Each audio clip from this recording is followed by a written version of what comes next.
else will tell me what's happened to my sons.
have some special guests today. The Speaker and I are very blessed to have supportive wives who put up with us during these hectic days of a legislative session. Please join me in thanking Speaker Gunn's wife, Lisa, and my wife, Ely, for joining us tonight.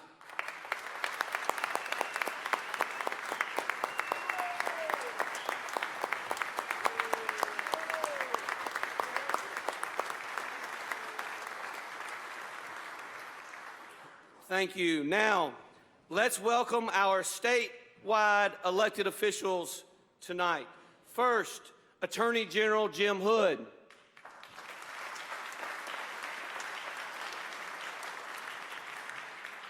Secretary of State Delbert Hoseman. State Auditor Stacey Pickering.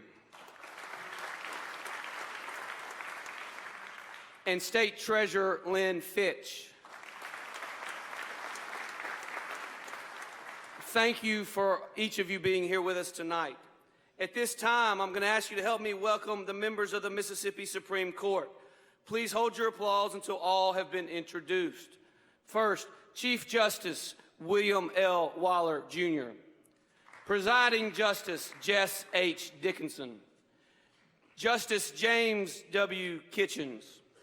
Justice Leslie D. King, Justice Josiah D. Coleman, and Justice James D. Maxwell II. Please join me in welcoming them.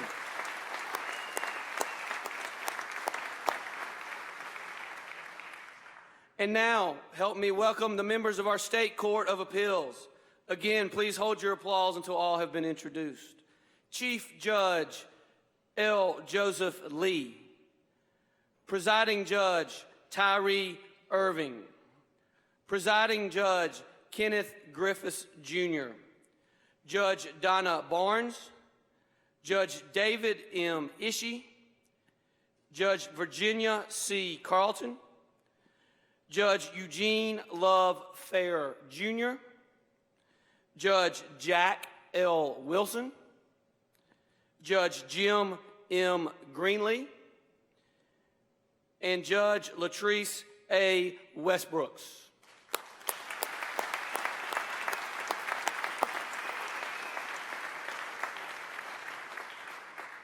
Now let's welcome our three Public Service Commissioners. Brandon Presley of the Northern District, Cecil Brown of the Central District, and Sam Britton of the Southern District.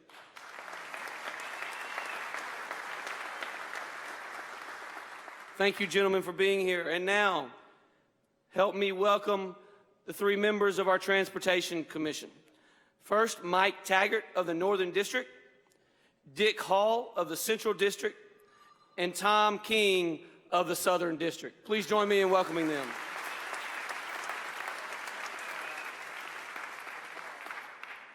And at this time,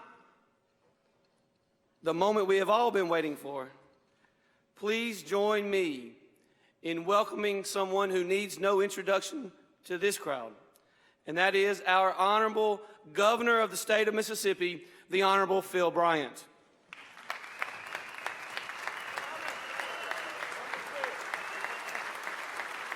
Oh, good evening. Good evening. Good evening. Thank you so much. Thank you. Thank you. I am humble. I can tell you are in fine spirit tonight. Thank you, Mr. Lieutenant Governor, for that brief but effective introduction. And to you and to the Speaker, thank you for your service to the taxpayers of Mississippi and for your friendship to me. I am equally proud of both. Now, before the evening proceeds, you may realize that the First Lady is not with us. She's feeling a little under the weather tonight. Nothing unusual for this time of year, and some other people across this state understand that. Now, for the last 40 years, she has been my partner, mother of my children. I rarely see her down. I rarely see her slowed. I rarely see when she is prevented from attending an event such as this. I can only assume that she is sick of hearing me make speeches. But she has done a remarkable job as our First Lady, and I will be eternally proud of her service to this great state.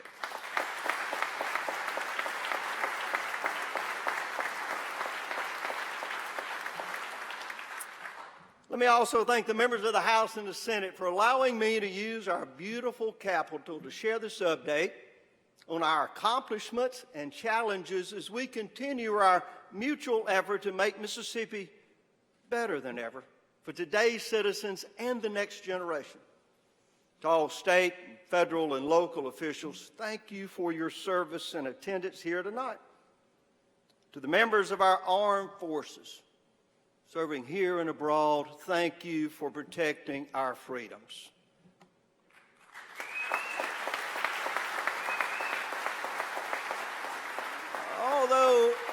Although this soldier could not be with us tonight, I will announce that retired General Roy Robinson of the Mississippi National Guard was recently named President of the National Guard Association of the United States of America. A high honor for General Robinson and Mississippi.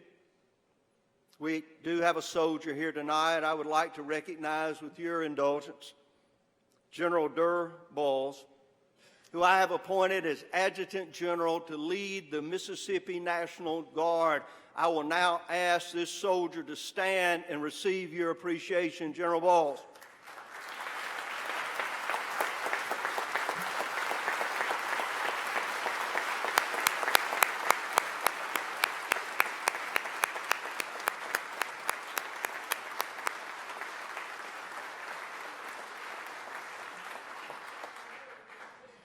As to our law enforcement community, here and watching at home, thank you for keeping our families safe.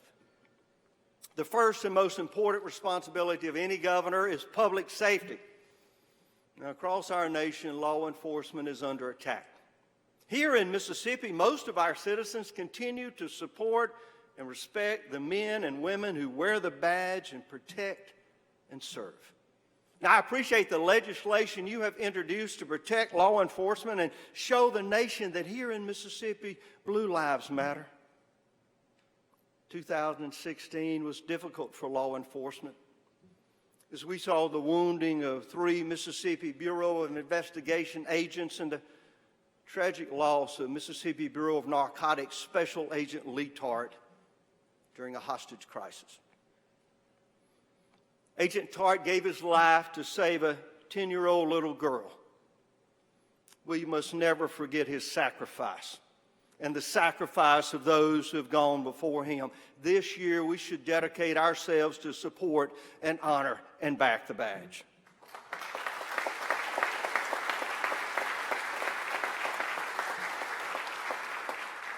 There's a lawman here tonight who has served this state and the Department of Public Safety for 43 years. He will be retiring at the end of the month. He returns home with our admiration and gratitude. Please help me thank Commissioner Albert Santa Cruz of the Mississippi Department of Public Safety. Commissioner,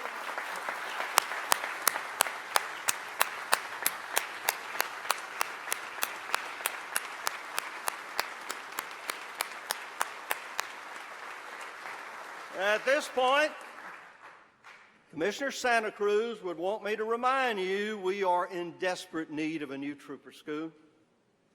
Currently, the Mississippi Highway Patrol stands at 161 troopers less than is statutorily allowed. Now, fortunately, this is not a dictatorial formula. However, the safety of the motoring public and the troopers serving today rests with your decision. And I ask you tonight to back the badge of our troopers and put more of them on the road.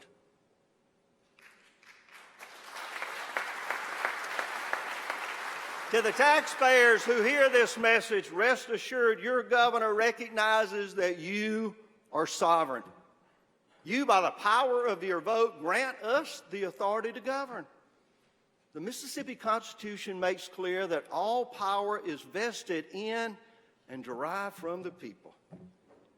And if we, the servants of this republic, ever forget that, we are just one election away from a reminder that will be neither gentle nor pleasant. The hardworking people of this country and this state have shown us time and again that they will not tolerate being ignored or subjugated. Now I present this not as an admonition, but a friendly reminder to us all. Let us continue to do the people's work so that no one will get the mistaken belief that this capital is a swamp that needs draining.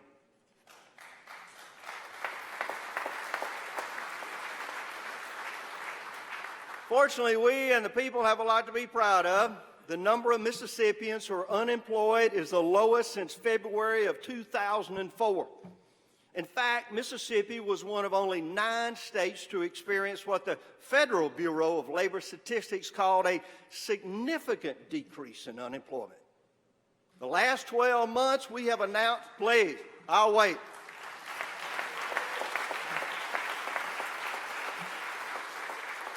In the last 12 months, we have announced more than 6,000 new jobs from projects incentivized by this legislature through your team at the Mississippi Development Authority. These projects have generated more than $1.9 billion in private investment. According to our state economists, we are poised to see 2 consecutive years of growth in overall economic output for the first time since the Great Recession. In 2016, 23 million people visited Mississippi, a 3% increase over 2015, and the most visitors since Hurricane Katrina. Statewide visitors' expenditures were approximately $6.3 billion, more than a 2% increase over the previous year. Now, thanks to the aggressive marketing at Visit Mississippi, more people are coming to the hospitality state and leaving their effect on our bottom line.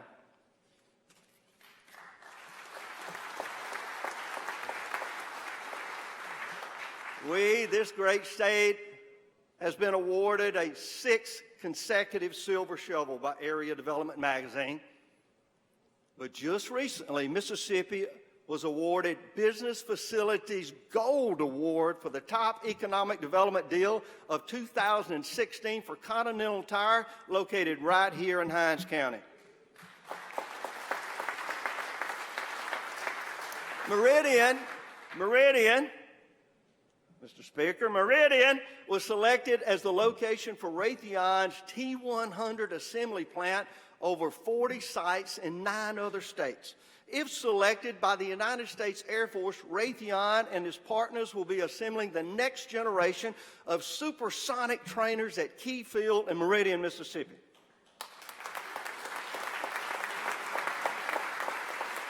The Federal Aviation Administration has already recognized Mississippi's potential for avionic greatness by selecting Mississippi State as a National Center of Excellence for Unmanned Aerial Systems. The FAA could have selected any university in America, but chose Mississippi State. Now, unmanned aerial vehicles and systems will change the world as we know it, but not until the standards and practices have been established right here in Mississippi. As you know, we're also making great progress in public education. More than 90% of our 3rd graders passed their reading exam last year. And our 4th graders led the nation in scoring gains on their reading and math tests. Because of the work of organizations like Jobs for Mississippi Graduates, which serves at-risk high school students, our graduation rate is over 80%, which is the highest it has ever been. Now, this is not going unnoticed. The Education Commission of the States, of which I was recently honored to be voted national chairman, selected Mississippi for the Frank Newman Award. Now, this is the Heisman Trophy of public education. The Commission, which is the nation's premier education organization representing the states, recognize what we have done together to make our system of public education the most innovative in America. We're fortunate to have with us tonight the President of the Education Commission of the states, Jeremy Anderson. Jeremy, thank you for coming all this way and attending tonight.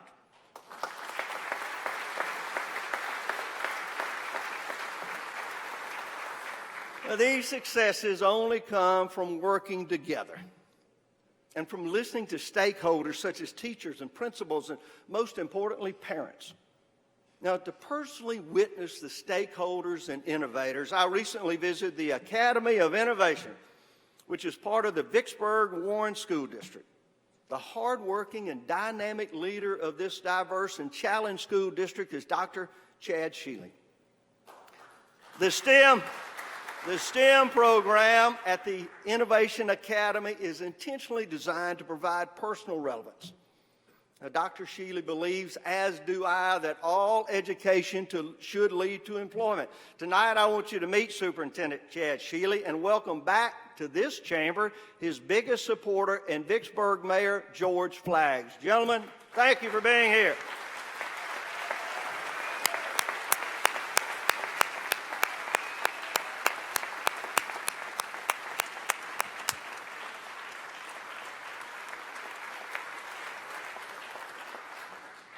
It is educational innovation and individual student opportunity that is being forged in the Vicksburg-Warren School District.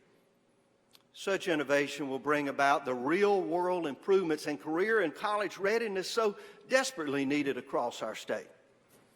Now, each year in this speech, I address the importance of working together to better public education, and each year seems immediately following some self-appointed education advocate will appear in a pre-recorded message of opposition, claiming this governor and the legislative leadership are somehow in conflict with public education. Nothing could be further from the truth.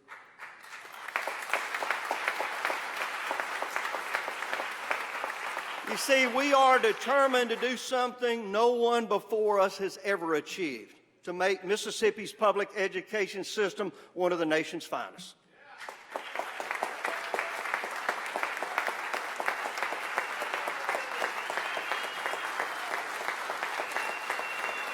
And we can do it together. Now, the rewards are certainly worth the risk of criticism. As risk takers, we may be successful with transformational change in public education, but if we are not, we will try again and again. It is time for all of us to be in this arena together. Last year, I made a bold request of this legislature and its leadership to create a new state agency for the singular purpose of managing our foster care system. For almost a decade, Mississippi has been under a federal court mandate to improve the way we care for our foster children. The reality is we did little to improve this system until you agreed to create the Department of Child Protection Services and invest $34 million into improving the effort. As you know, Justice David Chandler retired from the Mississippi Supreme Court to take the reins of Child Protection Services. Now, I can assure you tonight, your investment and desire for improvement in foster care has made a difference. Today, we're seeing more foster children than ever before.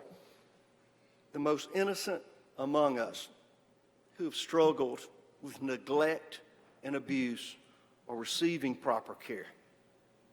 The improvements were sufficient in the first year alone as to compel the federal court to allow a less restrictive set of requirements and remove Mississippi from the oversight of a court monitor for the first time since 2008.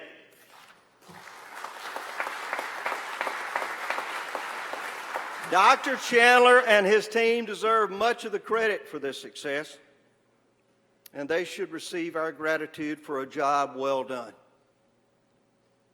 But it is also important to remember improvements must continue. Not only because the court order, but because it is simply the right thing to do. Now, I've dedicated my remaining time in office to ensuring our foster children get the care they deserve. It will be my top priority. We cannot and will not fail at this endeavor. Our children will be protected.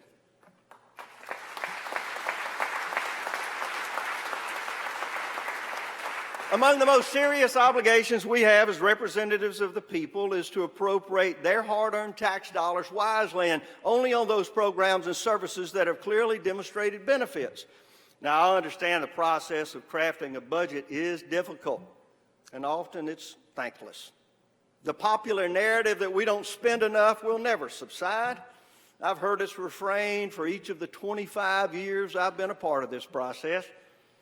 Now, that being said, it is imperative we maintain the discipline of spending only 98% of available revenue in this coming fiscal year.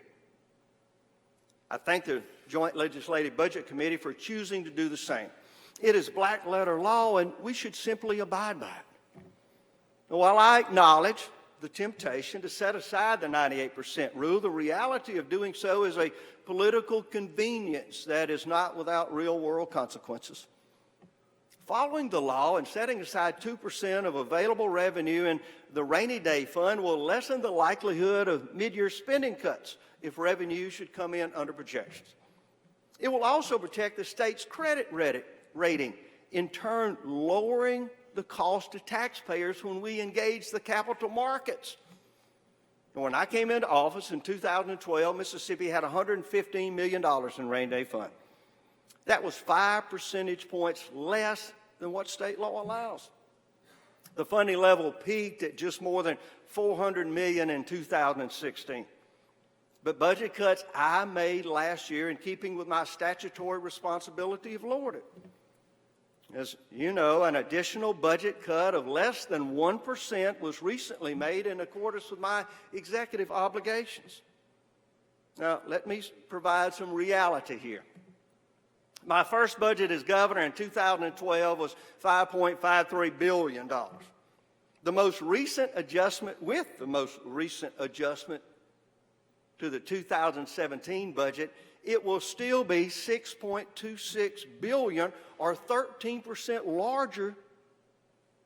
That's $730 million more in government spending from state support appropriations than just 5 years ago.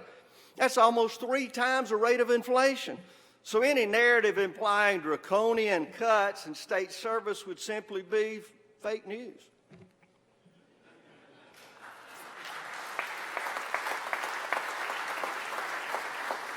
Tonight, I'm reminded of the words of a popular song in 1969. Can't always get what you want, but you can get what you need. Let us now go about seeing what state government really needs. My executive budget recommendation calls for an additional $57 million to be transferred to the rainy day fund at the end of the fiscal year. A recommendation I believe deserves legitimate consideration.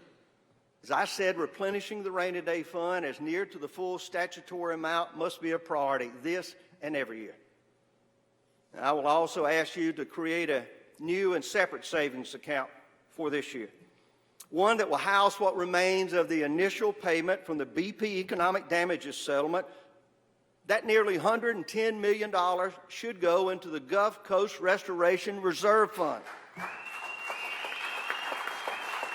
Now,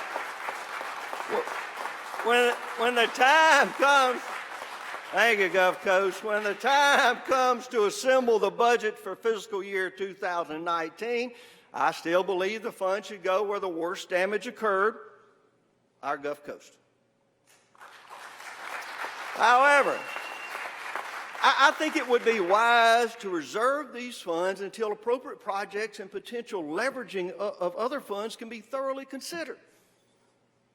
At the end of last year's session, I was proud to appoint one of your own House members as the Commissioner of the Department of Revenue. I can assure you Herb Frierson wasted no time in going to work on the improvements needed at DOR. You will soon see the results of that labor in an aggressive and I believe necessary legislative agenda that will help generate additional tax revenue without burdensome increases to taxpayers. It will, if properly implemented, help collect taxes that are owed to the state and give more ability to the commissioner to settle tax issues that have lingered in arbitration or simply gone uncollected. I hope you will provide the same support and attention to Commissioner Frierson as when he was the House Appropriations Chair. Now, even though he's on the agency side of the appropriation equation, he will still need your vote. I also eagerly anticipate modernizing the formula we use to fund public education. Like many of you, I believe we should devote resources to education programs that have consistently achieved their stated goals and prioritize spending where the student gets the most good out of our investment. The priority should be in the classroom, not at central office.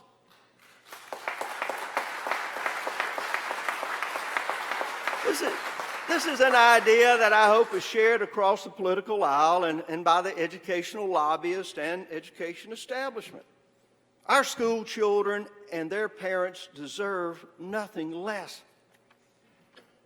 As I have proclaimed since my first day as a member of the House of Representatives, every taxpayer deserves a government that operates efficiently as possible. Now, while I'm proud that we have worked together to reduce waste and maximize services for the hardworking taxpayers, we can do more. State government is structured in ways that leaves it woefully fragmented, with many of the various parts operating in silos.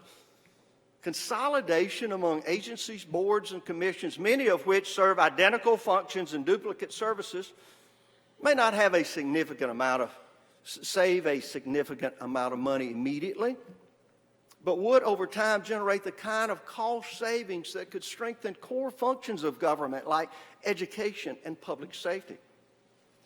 Now, these reforms have long been discussed but never enacted. Now, I appreciate the fact that consolidation of agencies means pushing against the status quo in its support system, vendors and special interests and lobbyists and even the bureaucrats that work there. To many, these are sacred cows. As if somehow appointed boards and commissions would be preferable to oversight and management by an elected official who both by law and custom is accountable to the people. Now, I do not wish to imply that all boards and councils or commissions are unnecessary.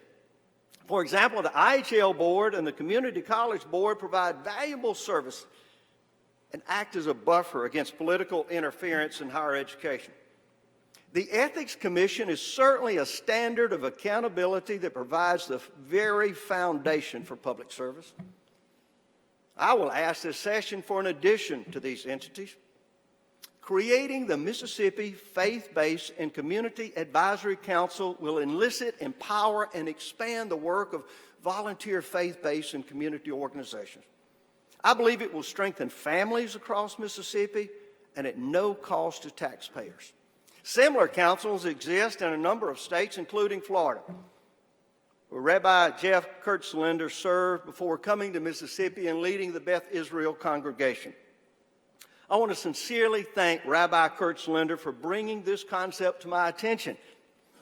I believe it will be a valuable tool to help serve our families and individuals in need. Now, I will also ask you to terminate at least 16 boards that have not met in over a year. Now, this is the proverbial low-hanging fruit for improving our governmental system. Now, obviously, more substantive reorganizational recommendations will be discussed as the session progresses.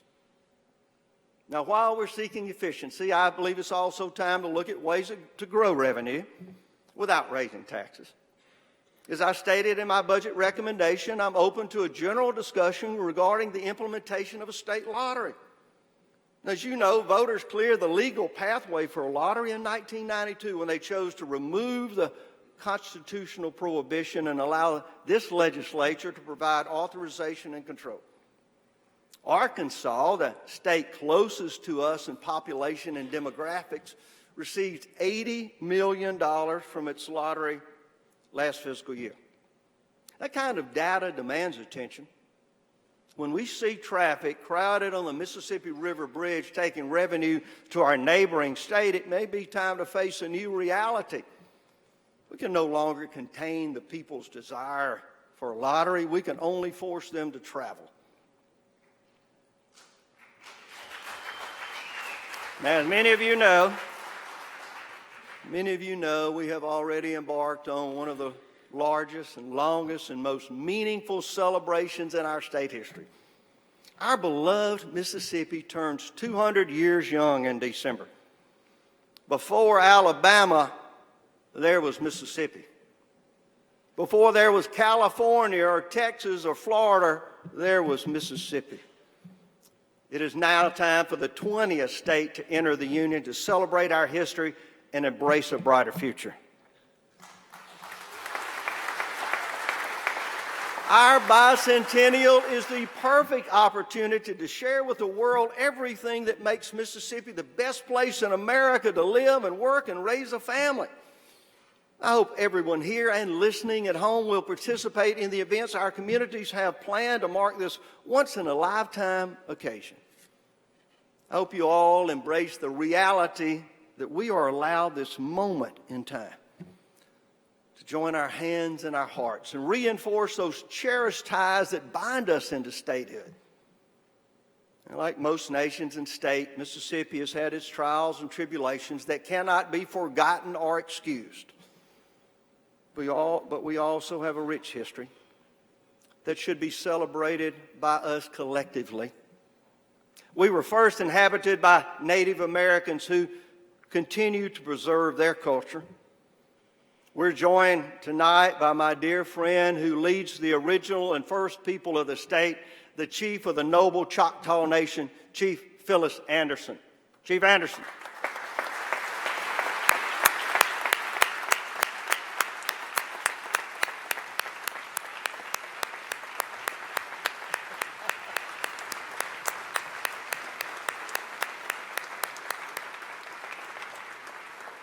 Now, that's a woman taking charge. From our history, we remember that Spanish and French explorers such as de Soto and d'Iberville sought out the Mississippi Territory for its natural resources and beauty. Frontiersmen and women carved out the land to homestead. Then the very soul of our state was tried as a tragic civil war. And the bondage of our own into slavery brought destruction and hardship. Generations struggled during Reconstruction and conflict, Great Depressions and world wars tempered the agrarian society that survived. But out of this crucible came a determined people from the dark days of civil rights struggle to the freedom of the New South. Mississippi did more than just endure. We have prevailed. Now, after 200 years, we're becoming a leader in aerospace and automobile manufacturing. Our people make the world's most advanced warships and radar systems. New medical schools and research centers rise up from the landscape. Historical and Civil Rights Museum will join those dedicated to the blues, the Grammys, and to B.B. King, whose final resting place is at his museum in Indianola, Mississippi. Arts and entertainment centers will reside in the home of the father of country music, Jimmie Rodgers. As the birthplace of America's music, we will continue to entertain the world and guide visitors on trails of blues and country music and civil rights, and invite the public to visit the birthplace of a king in Tupelo, Mississippi. 200 years after its founding, the state of Mississippi is better than ever. As always, naysayers will find every reason to reinforce the belief that Mississippi will never come together to heal our wounds and achieve greatness. But we know better because we are doing so every day. There's a greatness in our people who are the most generous and hospitable of any in the nation. There's a greatness in their talent and their ingenuity and their courage.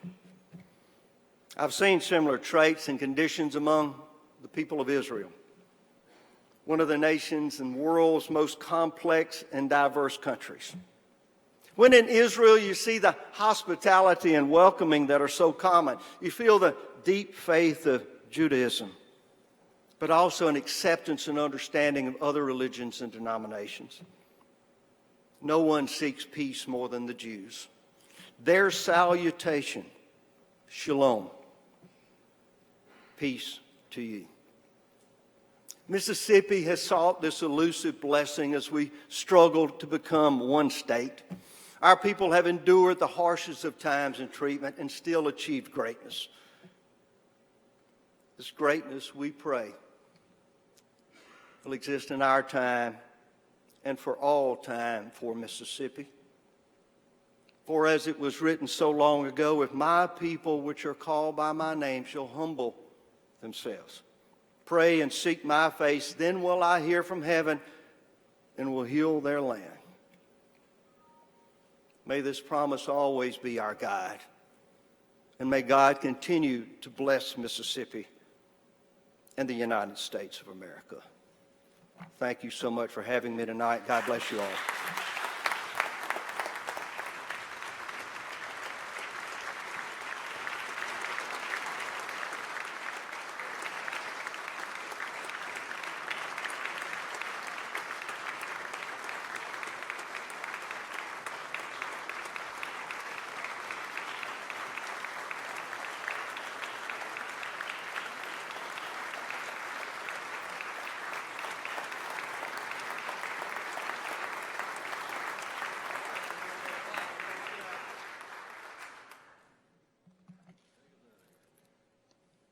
Thank you, Governor, for those remarks.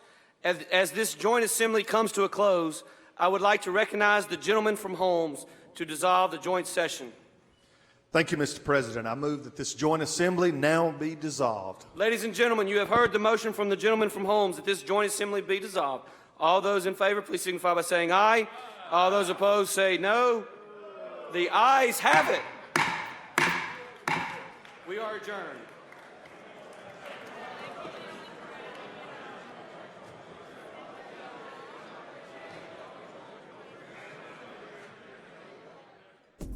And now the Democratic response.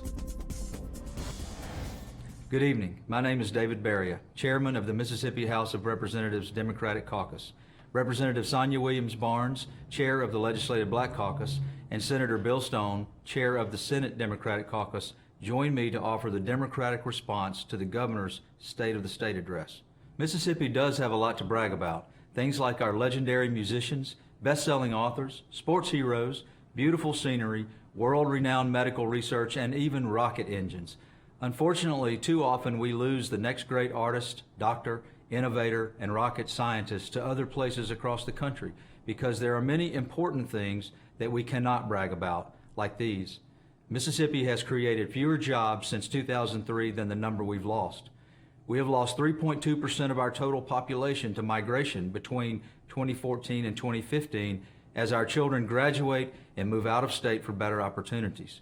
Mississippi ranks 49th nationally in health outcomes. We aggressively compete for the title of the poorest state in our nation. Mississippi women are paid 31% less annually than what men are paid for the same work. Poverty-stricken Mississippians pay a larger percentage of their income in taxes, 10.4%, almost twice as much as the wealthy. Our infrastructure is crumbling. There are 936 state bridges and 24,591 miles of state roads that aren't able to hold up to the traffic they were designed for. It is estimated that the fix will cost $375 million per year. Yes, those are very sobering facts. But we are encouraged to see some of our Republican colleagues come around to our way of thinking lately. We're hearing that there will be bills presented to address the very dangerous condition of our infrastructure. No one wants, and many cannot afford, the extra hours traveling to and from work because a bridge is out. No one wants to send their children off to school in the morning just praying that there won't be a wreck caused by a crumbling road. The notorious gender pay gap has allowed people to join hands across the aisle in support of our efforts to make sure women are paid the same as men for the same work. With so many of Mississippi's working women being the sole breadwinners of their families, their paycheck literally may mean the difference between their children eating and going hungry. While we understand that education funding isn't what it should be and that we may revise the funding formula, we look forward to working together to fully fund public education and put our children on a path to success in life. Democrats have consistently offered bills that will address all of these issues and hope that this year they will pass with support from leadership. That's right, Representative Williams-Barnes. The Democrats have consistently pledged to work in reasonable collaboration with our Republican colleagues. The House and Senate Republican leadership only need to allow Democrats an opportunity for input and meaningful discussion about legislation. David, just the other day, you all passed a comprehensive campaign finance reform bill, House Bill 479, a very important piece of legislation. It has bipartisan support, and the idea deserves support on the Senate end of the building as well. This is the way your legislature was designed to work. That's just one of the important issues we face this year, including the budget, that will require consensus. As you know, the governor just made another round of cuts to agencies, some of which had already been cut to the bone last year. Democrats are concerned that without a plan to generate more revenue, there will be further cuts. Our state is in a precarious financial position, and essential services that our citizens rely on every day are already in jeopardy. Yes, as someone said recently, if cheap labor and low taxes were the keys to economic development, we'd be the richest state in the union. Democrats have good ideas about how we can generate more revenue and put our state back on sound financial footing. They include good-paying jobs. We support legislation to fix our roads and bridges and create 4,000 jobs in the process. Raising the minimum wage to at least $9 an hour, because no hardworking Mississippian should have to work a full-time job and still live in poverty. Equal pay for equal work. Nobody should make less simply because they are a woman. Availability of child care for working Mississippians so they can stay working. Making sure our mental health care system is adequately funded. The mentally ill of our state deserve to have the best care possible so that they can lead full, contributing lives. Available basic health care, including mental health care for everyone, healthy people or working people. Workers' rights, including the right to come together and negotiate a fair wage and reasonable working hours. Unions built the American middle class, and they will rebuild it. Transparency and accountability in government, responsible to the taxpayers of this state. No more secrecy in your government. Full funding of your public schools. If Republicans believe, like we do, that Mississippi's kids can't wait, then we must make K through 12 funding a priority and not just a catchphrase. Democrats understand that people are tired of partisan bickering and want their government to work for them. I hear it every day at home in my district, and I don't think that concern is unique to my part of the state. Mississippians see partisanship in Washington on display every time they turn on the news, and they think that's the way things work in Jackson, too. We are committed to working with our Republican colleagues to tackle these and other big issues, and we ask them to join us in showing Mississippians that we can do better than Washington.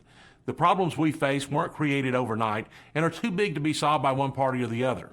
After all, that's what our constituents sit here to do, solve problems and make our state and their hometowns a better place to live. We thank you for your attention and welcome your input or concerns about any issue before us. We also invite you to come see us at your state capitol and watch your legislature in action. We are scheduled to conclude our business on April 2nd this year. At the end of this segment, please watch the screen for important email and phone numbers to contact your legislators. You'll also see the web address for the legislature where you can watch the live video feed of our floor deliberations. On behalf of our caucus, I wish to say thank you and good night.